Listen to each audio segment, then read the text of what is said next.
Assalamualaikum warahmatullahi wabarakatuh. Alhamdulillah kita bisa ketemu lagi di dalam kajian ekonomi, yaitu kajian mengenai mazhab ekonomi klasik barat ya. Nah teman-teman, kalau kita bicara mengenai mazhab ekonomi klasik barat, kita tidak akan lepas dari satu seseorang yang berpengaruh, yaitu Adam Smith ya. Nah, Adam Smith adalah seorang guru besar ataupun profesor dalam bidang falsafah ya. Dia seorang filsuf sebenarnya yang kemudian tertarik di dalam etika ya dan juga ekonomi. Nah, ada satu buku yang sangat terkenal yang menjadi rujukan para pemikir ekonomi bermazhab klasik, yaitu The Wealth of Nations ya. Nah, buku ini disusun selama 10 tahun, berisi tentang ekonomi ya, bagaimana hubungan dengan politik, bagaimana negara berperan dan sebagainya.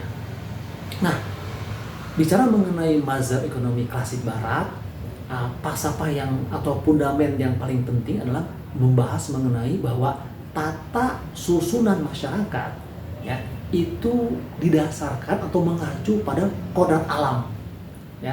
Ada istilahnya the order of things according to natural law.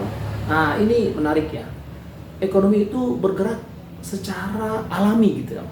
Sehingga ada pandangan dari para pemikir haluan mazhab klasik barat ini adalah bahwa campur tangan pemerintah, intervensi pemerintah itu dibuat seminimal mungkin. Ada pemahaman laissez-faire laissez-passer ya. Biarlah berjalan dan biarlah nanti akan ada satu hasil ya yang bergerak dengan sendirinya dan itu secara alamiah gitu. Nah teman-teman, ada tiga yang menjadi satu titik pokok pemikiran dari mazhab klasik yang memang ini berdasarkan pada atau mengacu pada paham Pisiokrat ya. Yang pertama adalah bahwa bicara ekonomi itu tidak pernah lepas dari unsur pertama politik dan juga falsafah. Nah itu ya. Kemudian yang kedua, bagaimana sebenarnya faktor-faktor yang mampu mengaruhi sebuah nilai suatu barang. Ya itu dikaji gitu ya.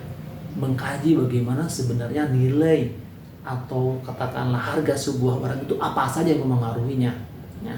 Kemudian yang ketiga ya, tentang pokok pikiran dari mazhab ekonomi klasik barat, yaitu bahwa sesungguhnya ya negara itu bergerak, negara itu memberikan satu kontribusi yang memang ditujukan untuk kesejahteraan masyarakat ya.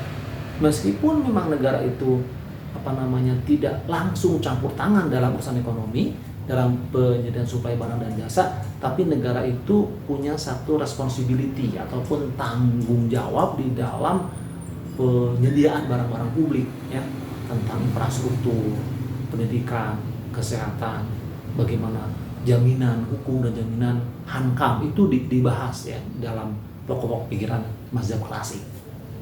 Nah,